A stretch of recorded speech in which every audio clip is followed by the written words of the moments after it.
भावना है कि भाई आपका राज्य, आपका जिला, आपका इलाका इन संकट से जल्द मुक्त हो जाए। ये दिवाली का त्योहार है, मैं मुख्यमंत्रियों की व्यस्तता समझ सकता हूं, और फिर भी मैं सभी आदरणीय मुख्यमंत्री का बहुत आभारी हूं कि वे समय निकाल करके हमारे साथ बैठे हैं।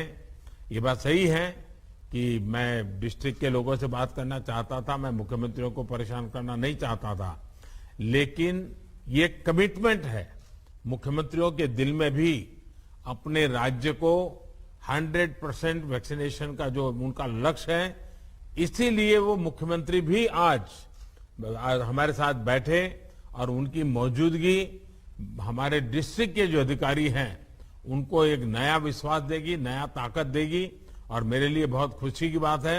और इसलिए मैं मुख्यमंत्रियों का विशेष रूप से आभार व्यक्त करता हूं कि उन्होंने इसको इतना महत्व दिया और समय निकाल करके वो आज त्योहारों के दिन में भी बैठे हैं। मैं हृदय से सभी मुख्यमंत्रियों का धन्यवाद करता हूं और मुझे विश्वास है कि आज जो बातें हुई हैं, अब मुख्यमंत्री जी के आशीर्वाद के बाद तो ये बहुत तेजी से आगे बढ़ जाएगी और हमें परिणाम मिलेगा। और मैं बताता हूं जी, आज तक जितनी प्रगति हमने की है वो आप सबकी मेहनत से हुई है। हर डिस्ट्रिक्ट का, गांव का, छोटा मोटा हर मुलाजिम, हमारी आशा वर्कर कितनी मेहनत की है जी। कितने दूर दूर इलाकों में पैदल चल चल करके लोगों ने वैक्सीनेशन पहुंचाया है। लेकिन 1 बिलियन के बाद अगर हम थोड़े से भी ढीले पड़ गए तो नई संकट आ सकता है। और इसलिए हमारे यहां तो कहा जाता है कि बीमारी और दुश्मन को कभी कम नहीं आंकना चाहिए, उसको आखिरी अंत तक लड़ाई लड़नी पड़ती है। और इसलिए मैं चाहूंगा कि हमें थोड़ा सा भी ढीलापन लाने नहीं देना है। साथियों, 100 साल की इस सबसे बड़ी महामारी में देश ने अनेक चुनौतियों का सामना किया है। कोरोना से देश की लड़ाई में एक खास बात यह रही कि हमने नए नए समाधान खोजे, इनोवेटिव तरीके आजमाए, और हर इलाके में लोगों ने अपने दिमाग से नई नई चीजें की है।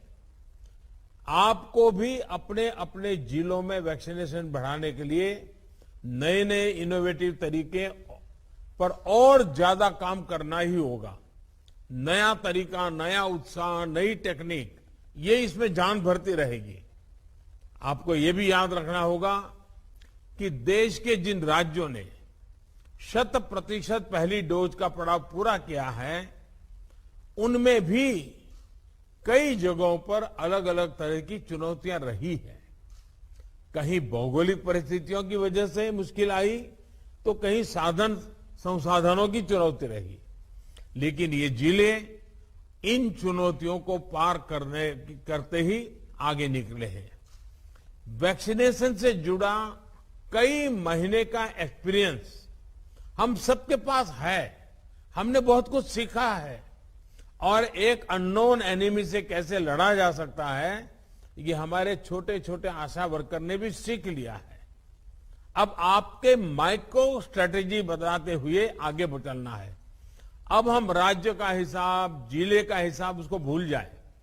हम हर गांव में भी मोहल्ला, उसमें भी वो 4 घर बाकी रह गए तो 4 घर, बारीकी की तरह हम जितना जाएंगे हम परिणाम प्राप्त करेंगे। और जहां कहीं भी जो भी कमियां हैं उसे जल्द से जल्द दूर करके ही रहना है। जैसा अभी आपसे बातचीत में मैं स्पेशल कैंप लगाने की बात उठी, ये विचार मैं समझता हूं बहुत अच्छा है। अपने जिलों में एक एक गांव, एक एक कस्बे, इसके लिए अगर अलग अलग रणनीति बनानी हो तो वो भी बनाइए। आप क्षेत्र के हिसाब से 20-25 लोगों की टीम बनाकर भी ऐसा कर सकते हैं। जो टीमें आपने बनाई हो उनमें एक हेल्दी कंपटीशन हो, इसका भी प्रयास हम कर सकते हैं। हमारे जो एनसीसी, एनएसएस के युवा साथी हैं, आप उनकी भी ज्यादा से ज्यादा मदद लीजिए। आप अपने अपने जिलों का क्षेत्रवार टाइम टेबल इसको भी बना सकते हैं, अपने स्थानीय लक्ष्य तय कर सकते हैं, और मैंने तो देखा, मैं लगातार ग्रासरूट लेवल के सरकार के हमारे साथियों को बात करता रहता हूं।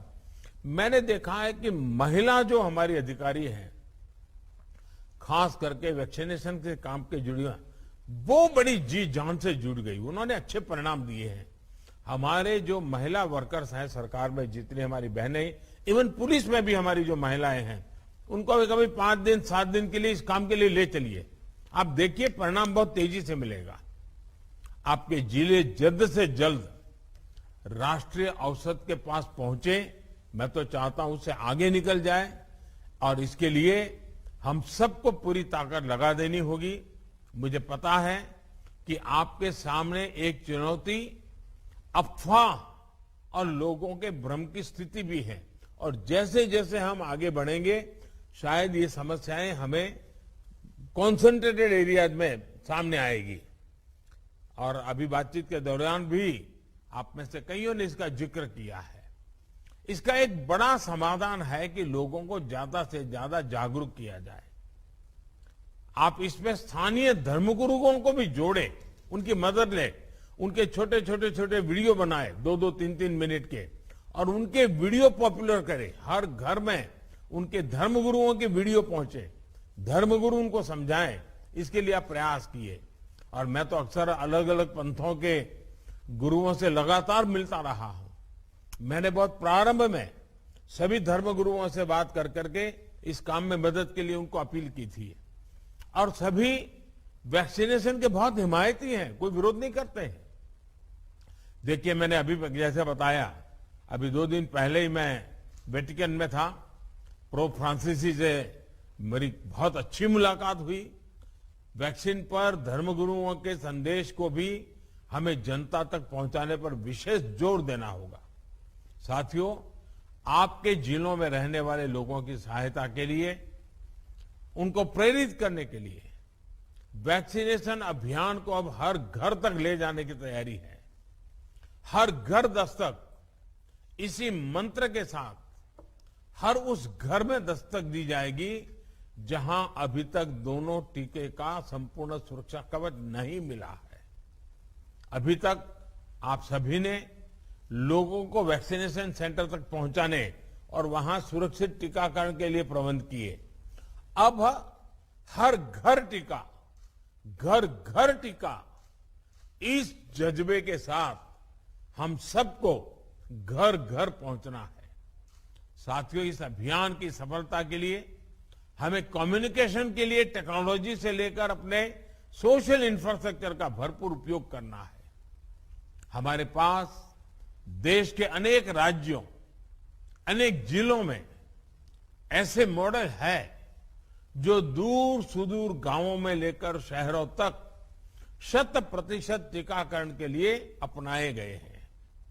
सामाजिक या भौगोलिक परिस्थितियों के हिसाब से जो भी मॉडल आपके लिए या किसी क्षेत्र विशेष के लिए अनुकूल हो, उसको जरूर अपनाना चाहिए।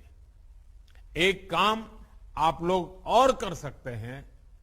आपके ही सहयोगियों ने, आपके ही साथियों ने अन्य जिलों में तेजी के साथ टीकाकरण किया है। संभव है आप जिन चुनौतियों का सामना कर रहे हैं, वैसी ही चुनौतियों से वो भी गुजरे हो। आप उनसे भी जानिए कि उन्होंने कैसे वैक्सीनेशन की गति बढ़ाई, समस्याओं का समाधान कैसे किया, कौन से नए तौर तरीके अपनाए हैं।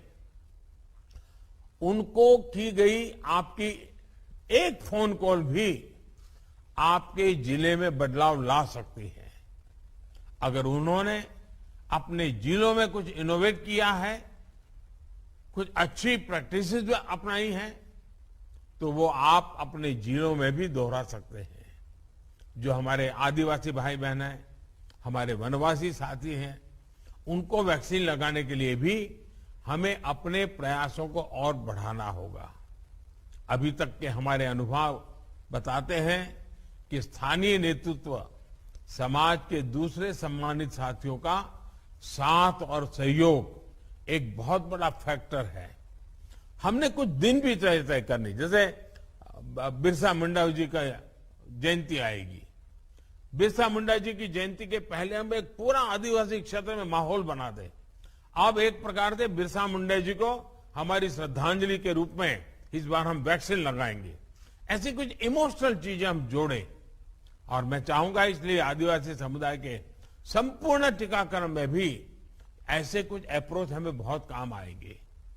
टीकाकरण से जुड़े कम्युनिकेशन को जितना हम सरल रूप में करेंगे, स्थानीय भाषा बोलियों में करेंगे। मैंने देखा है कुछ लोगों ने तो गीत बनाए हैं, ग्रामीण भाषा में गीत बना दे, गीत गाते गाते गाते वैक्सीनेशन की बात कर रहे हैं।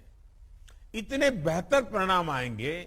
साथियों, हर घर दस्तक देते समय पहली डोज के साथ साथ आप सभी को दूसरी डोज पर भी उतना ही ध्यान देना होगा, क्योंकि जब भी संक्रमण के केस कम होने लगते हैं तो कई बार अर्जेंसी वाली भावना कम हो जाती है। लोगों को लगने लगता है कि इतनी भी क्या जल्दी है, लगा लेंगे भाई। मुझे याद है मैं जब 1 बिलियन हम पार कर गए तो मैं अस्पताल गया था, तो वहां मुझे एक सज्जन मिले। मैंने उनसे बात की, मैंने इतने दिन क्यों नहीं लगाया? तो कहने लगे नहीं साहब, मैं तो पहलवान हूं और मेरा मन करता था, क्या जरूरत है, लेकिन अब जब 1 बिलियन हो गए तो मुझे लगता है मैं अछूत माना जाऊंगा। लोग मुझे पूछेंगे और मेरी मुंडी नीची हो जाएगी, तो मेरा मन कर गया कि चलो मैं भी अब करवा लेता हूं। इसलिए वो आ गए। और इसलिए मैं कहता हूं कि हमें किसी भी हालत में लोगों की सोच को धीमा नहीं होने देना है। इस सोच की वजह से दुनिया के अनेक देशों में आप देखिए, अच्छे अच्छे समृद्ध देशों में भी फिर से कोरोना की खबरें चिंता पैदा कर रही है। हमारे जैसे देश को तो ये जरा भी हम इसको स्वीकार नहीं कर सकते, हम सहन नहीं कर सकेंगे। इसलिए टीके की दोनों डोज तय समय पर लगना बहुत जरूरी है। आपके क्षेत्र के जिन लोगों को अभी तक तय समय पर यानी पूरा होने के बावजूद दूसरी डोज नहीं लगी है, उनसे भी हमें प्राथमिकता के आधार पर संपर्क करना होगा, उन्हें दूसरी डोज लगवानी ही होगी।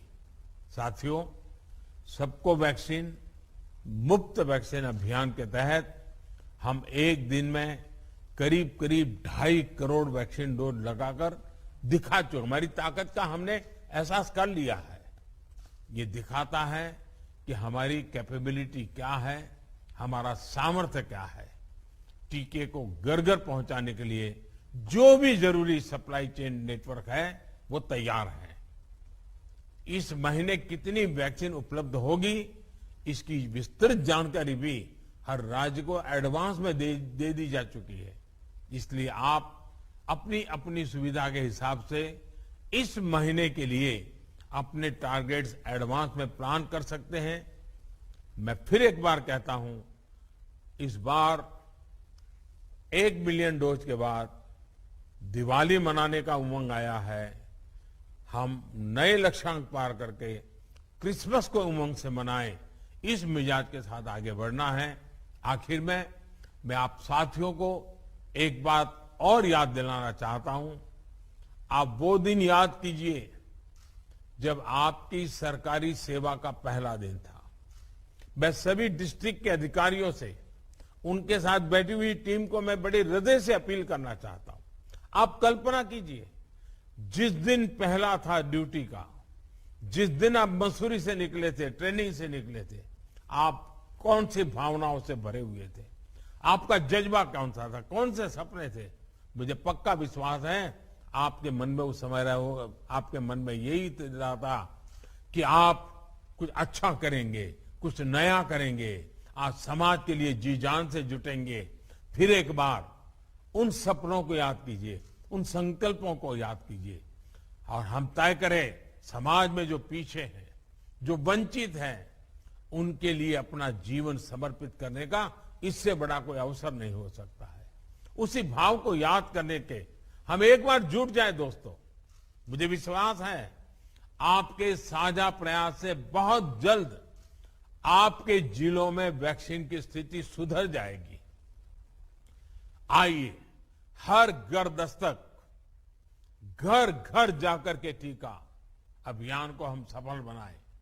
आज देश के भी जो लोग मुझे सुन रहे हैं, मैं आपसे कहता हूं, आप भी आगे आइए। आपने टीका लगवाया, अच्छी बात है, लेकिन आप औरों को टीका लगाने के लिए मेहनत कीजिए, तय कीजिए। हर दिन 5 लोगों का इस काम में जोड़ेंगे, 10 लोगों को जोड़ेंगे, 2 लोगों को जोड़ेंगे। ये मानवता का काम है, मां भारती की सेवा का काम है, 130 करोड़ देशवासियों के कल्याण का काम है। हम कोई कोताही न बरतें। हमारी दिवाली उन संकल्पों की दिवाली बने। आजादी के 75 साल हम मनाने जा रहे हैं। ये आजादी के 75 साल खुशियों से भरे हो, आत्मविश्वास से भरे हो, एक नए उमंग और उत्साह से भरे हुए हो। इसके लिए अब समय बहुत कम मेहनत करने की है, बहुत कम समय में मेहनत करने की है। मेरा आप सब पर भरोसा है, आप जैसी यंग टीम पर मेरा भरोसा है, और इसलिए मैंने जानबूझ करके विदेश से आते ही मेरे देश के इन साथियों से मैंने मिलने का विचार किया। सारे मुख्यमंत्री जी भी मौजूद रहे। इसकी गंभीरता कितनी है ये आज मुख्यमंत्रियों ने भी दिखा दिया है। मैं सभी आदरणीय मुख्यमंत्रियों का भी आभारी हूं। मैं फिर एक बार आपका बहुत बहुत धन्यवाद करता हूं। नमस्कार।